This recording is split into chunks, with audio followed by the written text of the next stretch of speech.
Hi, everyone. Welcome to Entrepreneurship by Design with Dr. C. I'm so glad you're here today because we have a dynamic duo with us, Dr. Barb and Dr. Wayne. Dr. Barb and Dr. Wayne met over 10 years ago as he supported her through her doctorate degree. Out of Dr. Barb's research, a friendship, a book, and a business all came about. They are the GreatMasters, and they will help you unlock your capacity to become a more vibrant and authentic person. Thank you both, Dr. Barb and Dr. Wayne, for being here today. It is such a pleasure to have both of you. I would love for you to just dive into your journey, how you got here today, and then we'll go from there. Yes, thank you. So I actually met Dr. Wayne. We were trying to think the other day how long it's been. I think it was in 2009 or 2010, and I was in grad school getting my doctorate. I met Dr. Wayne in a research class, and he became just an incredible mentor and chair of my committee for my research. And we just really connected right out of the gate. And so that kind of started our journey with our relationship together. We've always lived in different areas, but it doesn't matter now with technology, we still connect a lot. And so what we ended up doing was we took the content of my dissertation, which I know we're going to get more into that. And we just kind of realized there was more to it than just a dissertation. So we developed a lot more things. And that's how we are here today. We're still working together. And my take on that is I was wanting to write a book for the longest time. I wrote for scholarly journals and such, but I wanted to write a book to help people get over the hurdles of their fears, their sense of inadequacy, their sense of lack, limitations. And I could never find the right book. My experience is being an educator. So my doctorate's in education. And the books I found were either in psychology or theology or business management. And they're all wonderful books, but I was looking for a how-to primer on getting over the humps that are obstacles or barriers to our living a full life. Mm-hmm. And when Dr. Barb finished her dissertation, as a lot of doc students will attest, they wanted to keep the thing going. It's been part of their life for so long.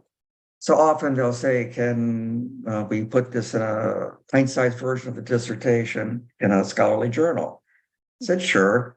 Really gravy for me because I knew all the journals and I'll let her do the writing and I get first billing. I mean, it was a no-brainer. Yeah. So we started to write the article and one thing led to another. And instead of contracting, we expanded and it became a book. And it's the book that I wanted to read. And we ended up writing it. And it's the thing about being a graduate student is coming up with an elevator speech, as I'm sure you're aware, Dr. C. How can I say what's so important in the time it takes to go from one floor to another on an elevator, 10, 15 seconds? So the same thing happened with our book. How can we explain this large thing in 10 or 15 seconds? And now I think we've got it after struggling with it for so long. If you are on the way to being a zombie, shut down, read the book, and you open up. That's it. I love that. Point blank. There's Dr. Wayne for you. I love that. And I want to know more about the dissertation, that transformation into a book, what the topic was, so people listening, they can know a little bit more about it, because I love it. It was the book that you wanted to read, Dr. Wayne, and what that looked like so people listening can understand a little bit more.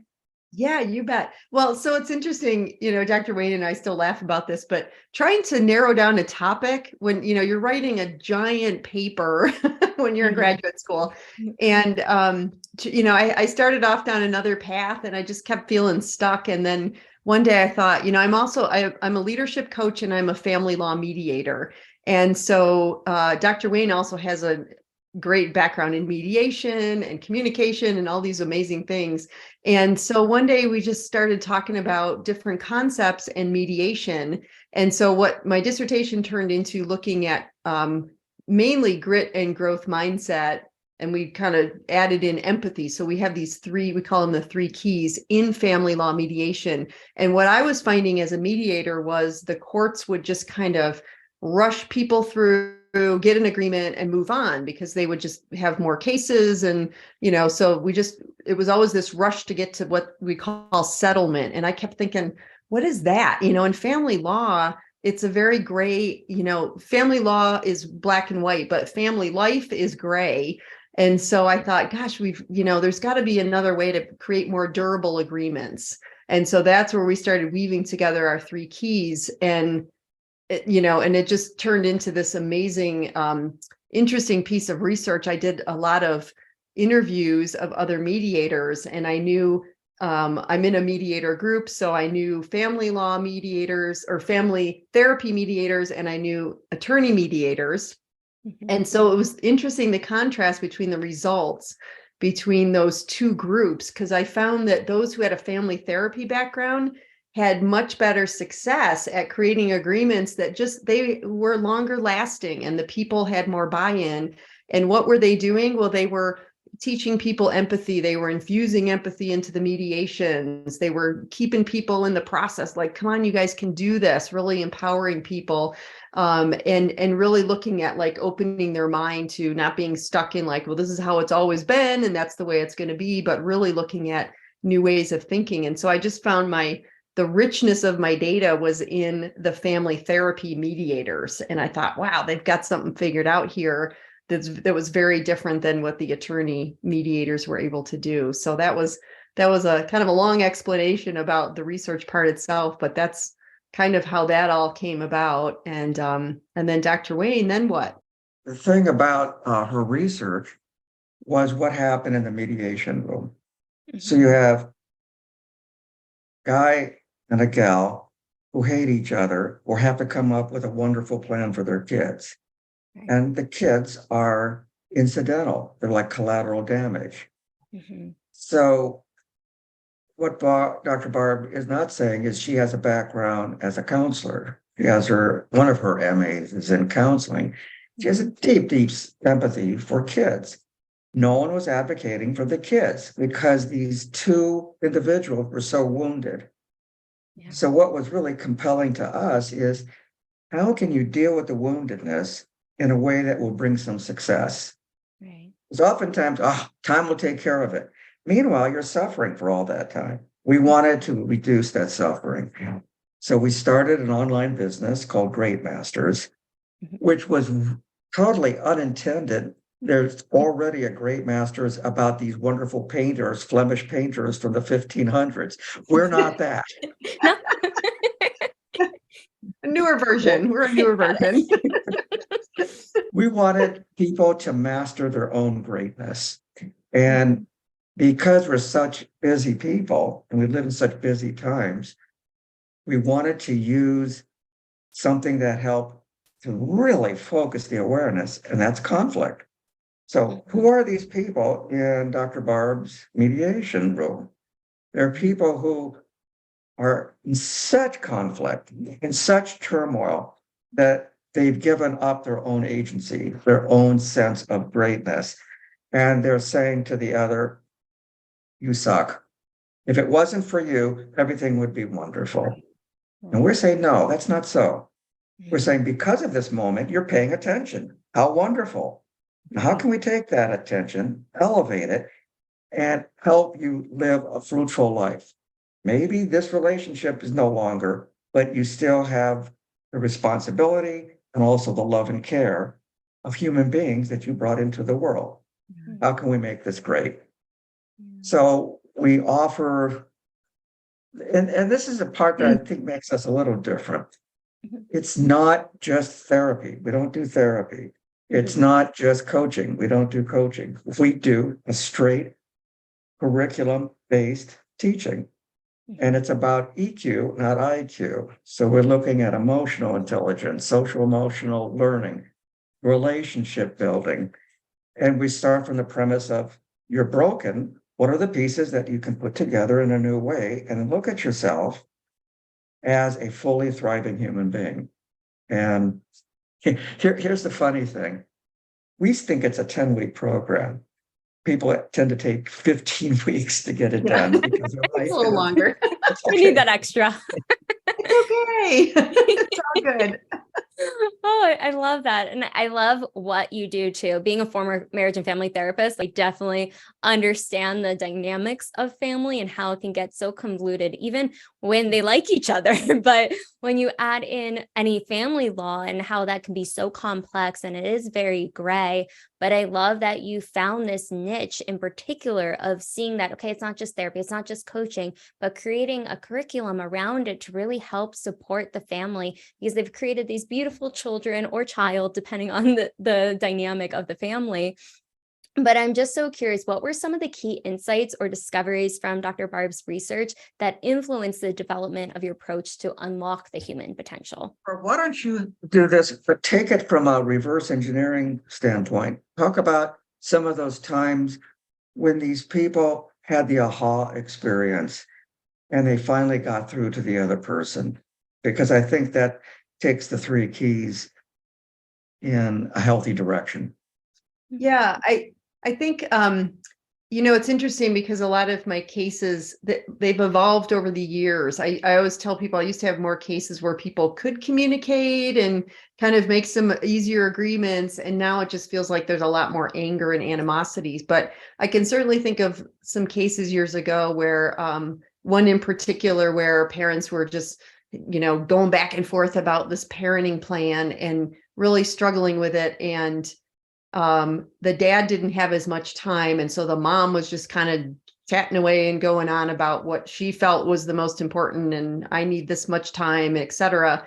And the father literally started crying across from her, and she didn't know how to react. And, it was one of those moments where, again, people kind of assume like, oh, you're going to act like you always do. You're going to say what you always say. And, you're not going to change. And so it was this moment of like, whoa, this is like the empathy, so I was able to kind of feed into what he was experiencing and feeling in that moment, and talk about like what was coming up for him, what's behind those tears, what's happening. And it was fear of not having enough time or any time with his kids. There was a lot of feeling of loss of the relationship, grieving over that. And the mom had not even really considered or thought about that.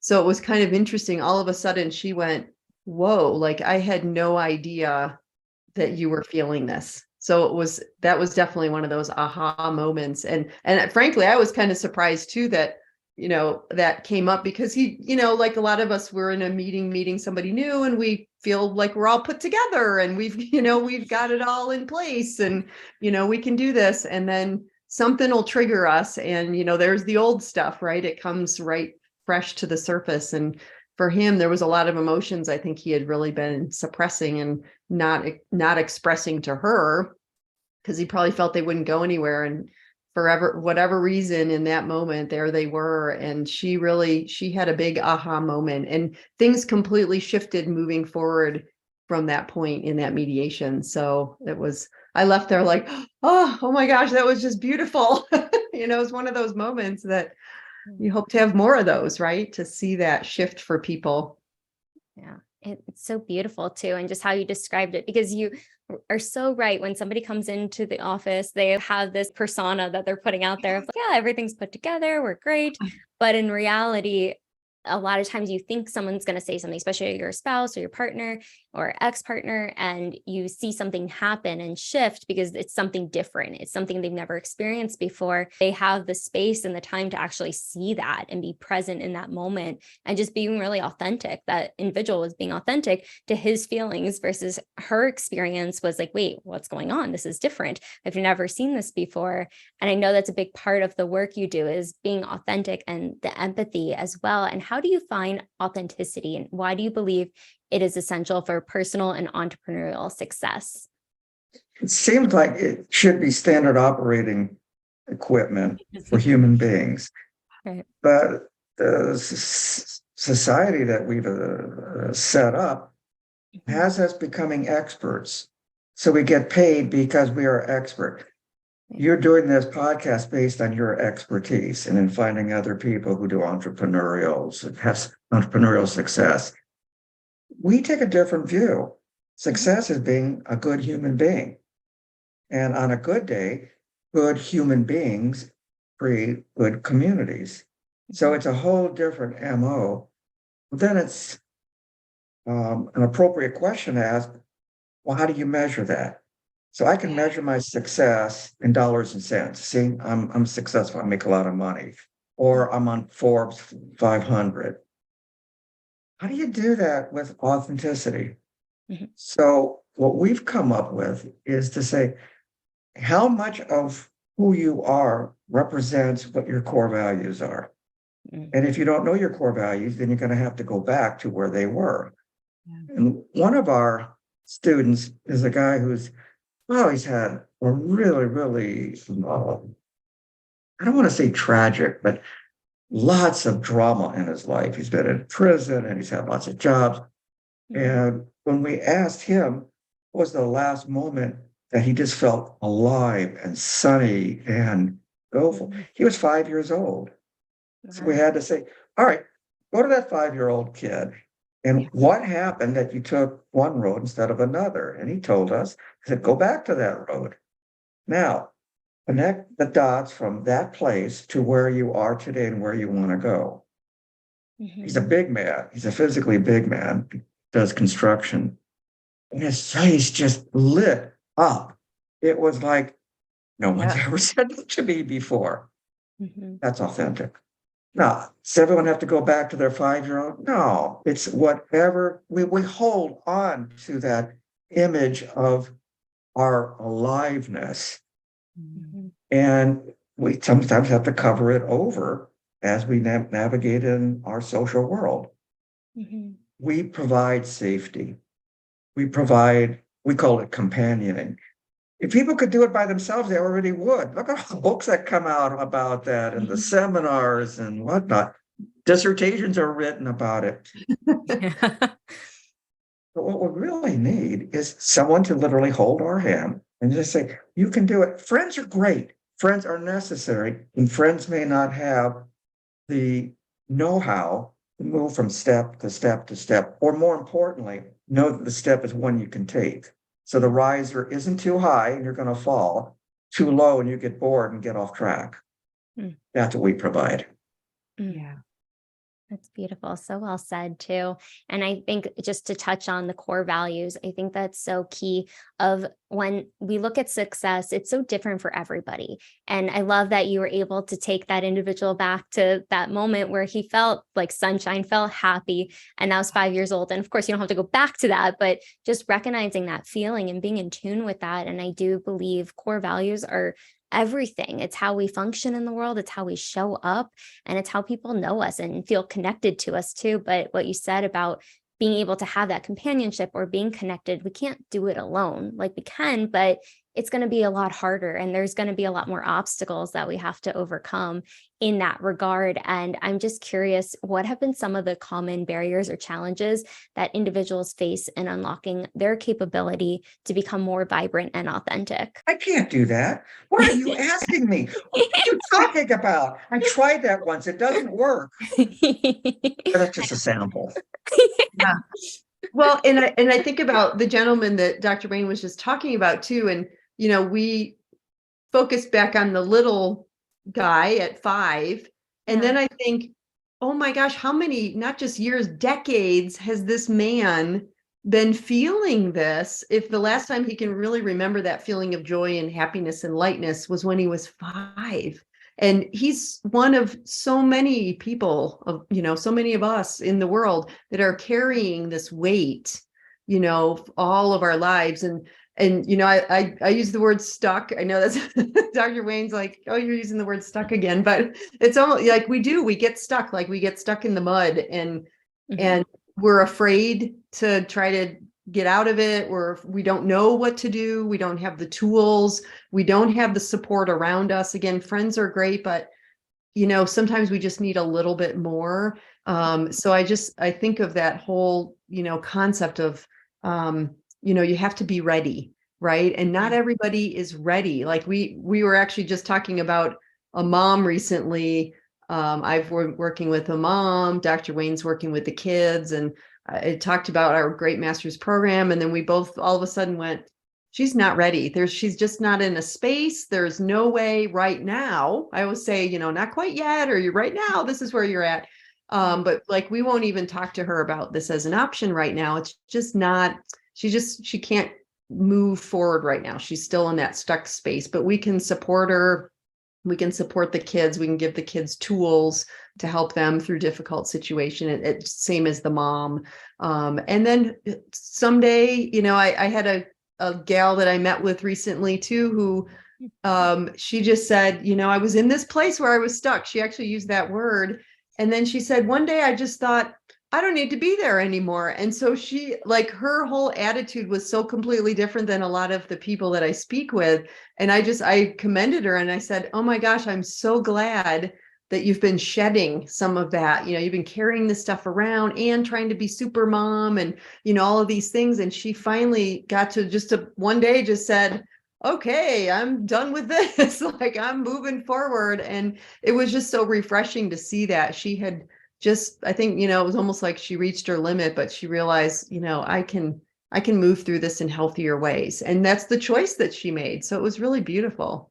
Another way to affirm what Dr. Barb said is how people see themselves going forward as opposed to going backwards. And it's really tricky because every one of our students has had success and then fallen off the wagon, so to speak. And they say, well, why would this be any different? And you say, because here you're looking at long-term. You're looking at not only living a vibrant and authentic life. That's our criteria for claiming your light for GreatMasters. But you need to do it in concert with someone else. Oh my gosh. Are you telling me I got to show the warts and everything? Absolutely. Because in doing that, you're living in real time. You're living out your authenticity. So I'll tell a story on Dr. Barb. When we were first starting, part of her background is doing business coaching.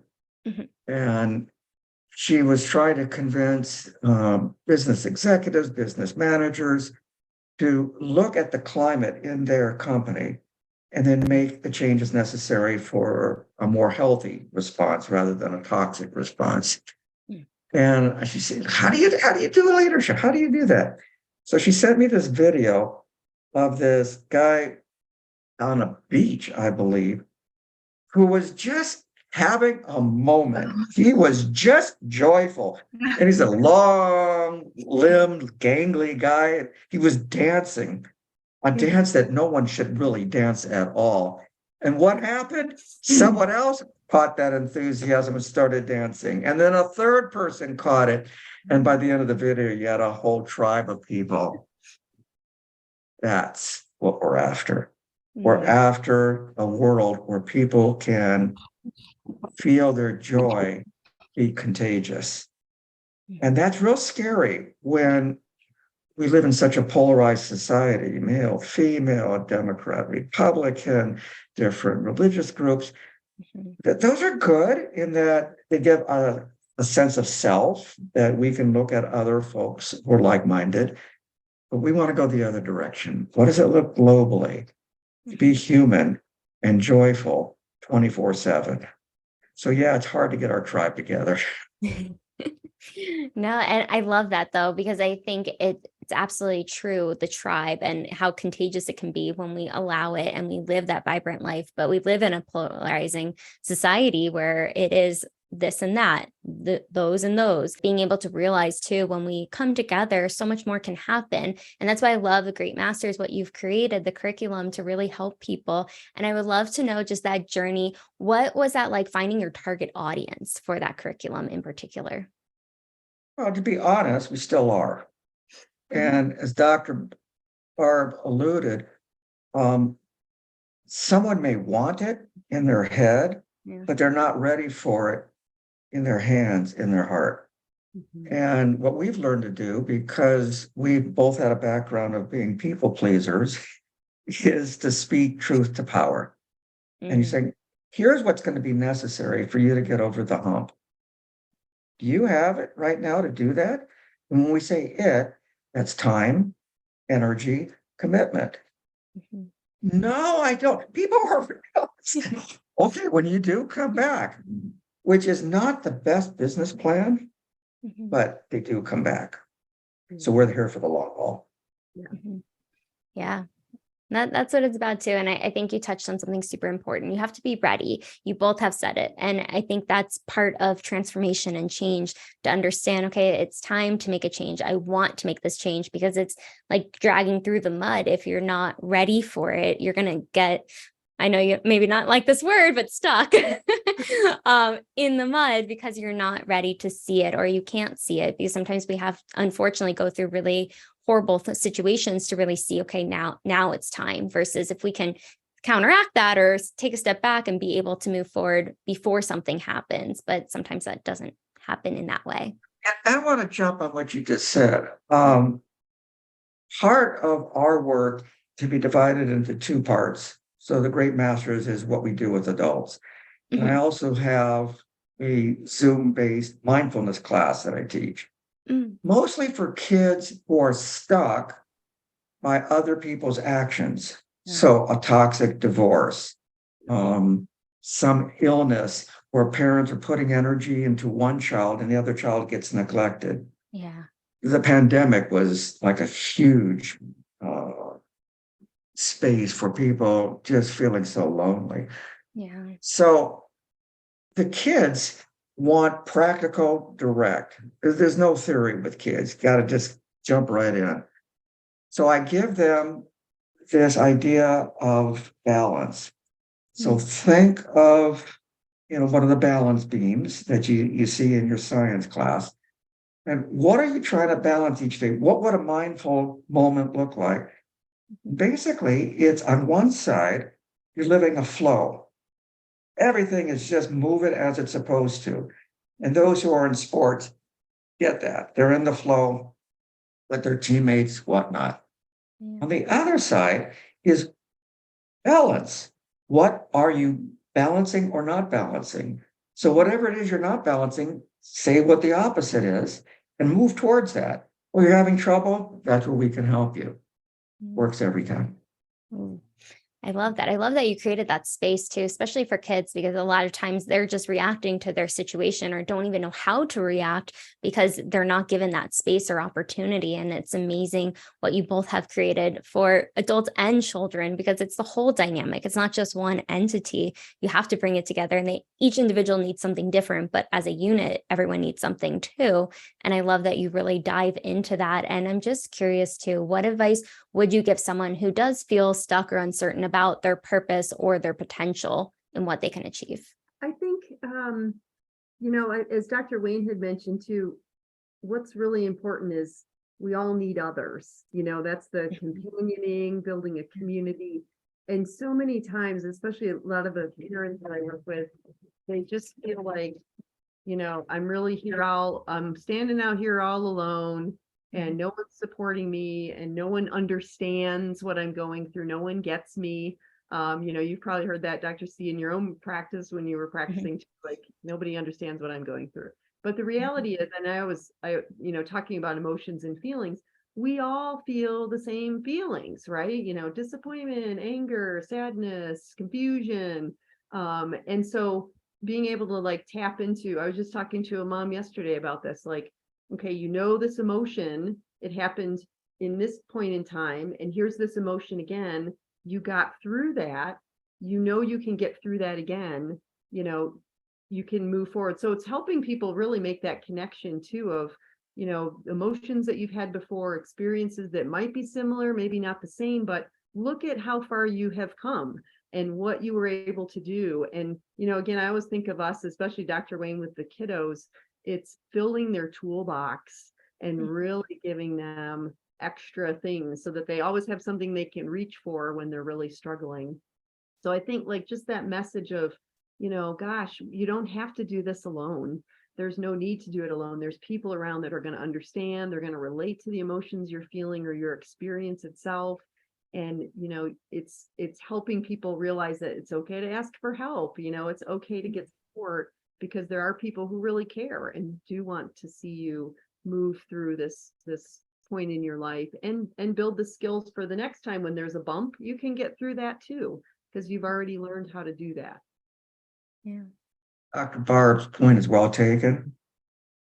You need a companion with someone. So when you're low, hanging with someone who's high helps right that balance. Yeah. And we have this concept that we do all the time called both and. So I think it's human to catastrophize. Oh my God, you don't know how bad I have. You think you got it? I'm a lot worse. Guilty. Somehow that gives joy to people. I don't understand it, but it's there. So we talk about the both and principle. And after someone goes on their rant about how out of control their life is and how someone else is controlling their life, either one of us will say, and pause for 10 years. It's a very awkward and uncomfortable pause. What do you mean, and? This is a stupid jerk who's making my life. And what's come from that? The answer that they come up with comes from a very creative place that's usually been ignored while they've been building their shells, while they've been doing confirmation bias, while they've been doing fixed mindset. And whether it's a kid or an adult, that both and technique, if you wish, is very, very powerful. And by the way, we do it on each other all the time. What does that look like? We still have a friendship. That's what I was getting at. Yeah, because I've literally stopped myself in my tracks sometimes when I've said, but, blah, blah, blah, whatever. And it's like, okay, wait a minute. Whoa. And, and then I go into the rest of my sentence. So it's really like, it's even made me rethink sometimes when I'm just like, and that's what Dr. Wayne just stops me in my tracks and says, and, and what else? Oh yeah, that's right. The and. I love it. And I love just the friendship too that you've created from the beginning till now too. And, it is so important to have that person that's in your corner that's going to call you out on things, but in a very gentle, authentic, loving way. It's coming from a good place. It's not to be mean or cruel. It's really just to understand that the and is so important. And I've heard this before too. There's like, if you say, but, it's like it discounts everything you just said. And like, I've caught myself saying like, but, and then I'm like, oh, wait, I don't say and, but now I'm going to. Thank you, both. And it's something that needs to be said. You can see it right here on your screen. Dr. Barb and I advertise ourselves as a Jack and Jill intervention. And it's terrible on the profits and loss. One person would make twice as much money. But we find when a male and a female talk to someone about something very tender, very unresolved, very excitable, having two people normalizes it. If it's one, you might want to try to impress someone. If it's two, it's kind of like you're sitting around someone's kitchen having coffee and conversation. And we are wedded to that in our GreatMasters program and the mindfulness program, in that it's the conversation. We use the Ebonics term conversating, getting down to the brass tacks. And that happens, I think, better with a male-female energy, with whomever. It works with men, it works with women. It normalizes and challenges at the same time. I saw that. I like it. I do. And I appreciate it. And I think too, see now I'm saying, and it really goes back to what you're saying, when you have a different dynamic, the male energy, the female energy, and being able to normalize things, because a lot of times people are only seeing it from their window, their lens, and they can't really see anything else. But when you have, like you said, the kitchen table, I love that, because it really does embody that warm feeling of I can come in here and be myself and really say what's going on so we can resolve it and communicate, because that's when things get resolved, when you actually talk about it versus having all the emotions around it and not saying anything or arguing or yelling. You're not getting to the bottom and to the root of it. And I love that the combination of the Jack and Jill and what you're able to accomplish. I'm so curious, what do you envision the future of the GreatMasters and your impact on individuals and the world? What a good question. I think we always approach our work with our clients as, it's one person at a time. We're making a difference. Like when Dr. Wayne works with kids, one kiddo at a time, get in there and really fill this kiddo's toolbox so that he can learn these things on his own and with support, but learn moving forward. And I just feel like we're in that place where it just makes sense to just really focus on, whoever's in front of us is in front of us right now. And that is so important, just to feel, it helps people feel valued. I'm really important. These people actually care about my feelings and they want to help me through this. We seem like we don't see a lot of that. And I also have to mention too, Dr. Wayne is magic, because the other thing is just kind of the population that we work with. We tend to find a lot of women who have been in more abusive or toxic relationships, and they haven't experienced a male who is nurturing and kind and gentle and willing to talk about emotions, and they haven't experienced that. So Dr. Wayne is just a phenomenal role model for a lot of these, especially mamas that we work with that have just not experienced, and for some of the kids too, who may have a very strong natured father, to see that there's other ways to be a man that are okay and healthy. So I want to throw that in there too. One of the ways, just to get to your question, what do we want going forward? You're going to have to help me here. Who's that guy on TV who was Oprah's psychologist? Dr. Phil, yeah. Dr. Phil had the best line I've ever heard any caregiver give. How's that working for you? Mm-hmm.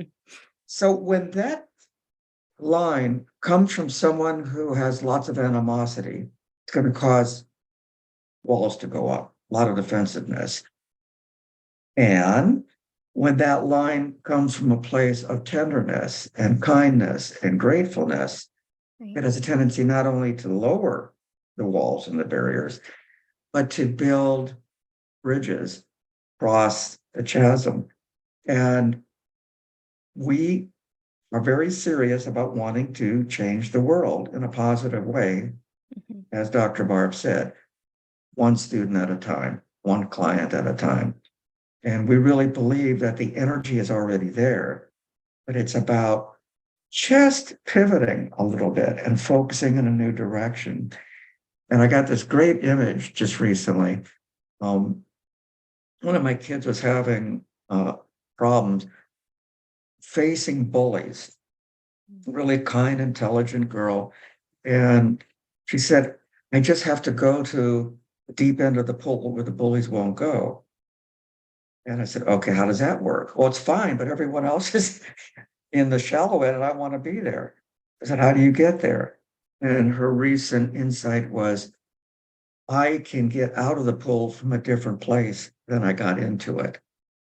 And as she went to the shallow end, she said, I was a different person going into the water. That's what we want to do. I just got chills. That's amazing. And I love the work that you're doing. And I love that it is one person at a time, one individual at a time, because that's where you can make major waves too, because that one person, their energy shifts and changes. They see a different role model and different person, different energy that you're both embodying for them too in different capacities. But I love that story. It touched me because it goes to the work you're doing, both of you, and being able to make such a difference. And what would you say are 2 tips that you could give entrepreneurs that are on this journey with all the ups and downs you've experienced in the process? But what do you think is most pivotal for people to know? That's always the best question. And the real honest answer is it's going to be different for every person, because that's what authenticity and vibrancy mean. Yes. But I'd say a couple things come to mind. Always be yourself. Always dream what a better version of yourself can look like. And always trust process. Being yourself is so important. It's that, we talk about this in just marketing your businesses, building relationships. That is the foundation of what we do. Without that, what do you have? We're really building from the ground up. And so to be able to really connect and build with others together is just so critical. And, one of the things that we do also is, we run them through our program, but that it doesn't end there. We continue on. So we might still meet with people once a month instead of like weekly or every other week. We'll still connect in with them. We still email with people. And I think that's really important. And that's, for entrepreneurs too, to, it's like, yay, we made a sale, let's move on. It's like, no, you still want to nurture people. And because you never know, like right now, someone may not need you, but down the road they might. And they're going to think about you first. I think of, during the pandemic, and I did a lot of talks about creativity and leadership because, leaders were like, what do we do now? Nobody's in the office. And I'll never forget, there was a story of a flower shop where I was living. And there was a story in the paper about how they threw away all the flowers, because they had no customers anymore. And it was like $7,000 worth of flowers. And I thought, oh my gosh, are you kidding? I would have been delivering them to nursing homes. I would, whatever was still to the hospitals, whoever I could think of, like, let me just bring some joy and deliver these flowers. And, sadly because then I thought, if I had been that flower shop, I would do that. And when things reopen, who are they going to think about working with? They're going to work with me for flowers because I had set the stage for that. And I just thought, wow, my thought was that was such a missed opportunity for connection and really just like, hey, we're here for you. The world shut down and we had to shut down too, but we have all these beautiful flowers. We can still connect with people. That would have just been so powerful. And I call that a leadership miss. I thought, oh my goodness, what happened there? That would have been just such a beautiful thing to do for people. So.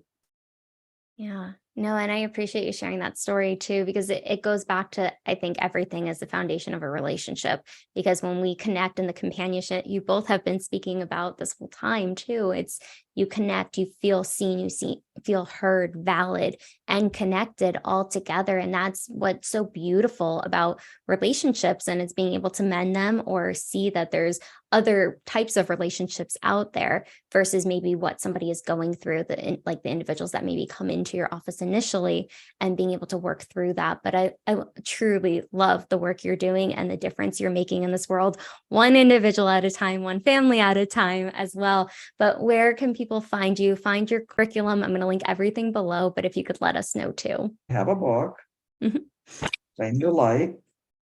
And the subtitle is Unlocking Your Capacity to Become a More Vibrant and Authentic Person. So you can get it either from us directly, and we'll sign copies, or from Wordy, the publisher, or from Amazon. We use the book as a text in our GreatMasters class, but also it's a book that is woven very carefully. In the book, we talk about the key three: the empathy, the growth mindset, and the grit. And we talk about studies and what scientists and academics are doing with it. But we also then apply our own take on it. How have we dealt with empathy? How have we dealt with grit? How have we dealt with GreatMasters? So there's a Barb story and a Wayne story. And then the third thing that's woven in is a how-to, and that's the educational focus. So here are some activities you can do. Here's some conversations you can have. Sometimes mothers, especially, who've come from really high impact divorces, have lost their confidence in how to be with their kids, or the kids have been poisoned by a very bullyish father. So how do you get your confidence back? These are activities that are emotionally neutral and that allow you to find some success and joy and happiness. And otherwise, we'd ask people to go to our website, which is GreatMastersInc.com. And we got a whole bunch of programs in the book and I even think there's some affirmations there too. I love that. Well, thank you both for sharing everything that you have today. I so appreciate the book that you've written, the programs you have in place to really just make such a difference, because you truly are. And I think it starts with one person at a time, because when you help that one person, it just expands and vibrates to other people as well. But thank you both for coming on today. Make sure to like, subscribe, comment below. What was your biggest takeaway from Dr. Barb and Dr. Wayne? I'm sure they both would love to see that comment, and we'll see you on the next episode.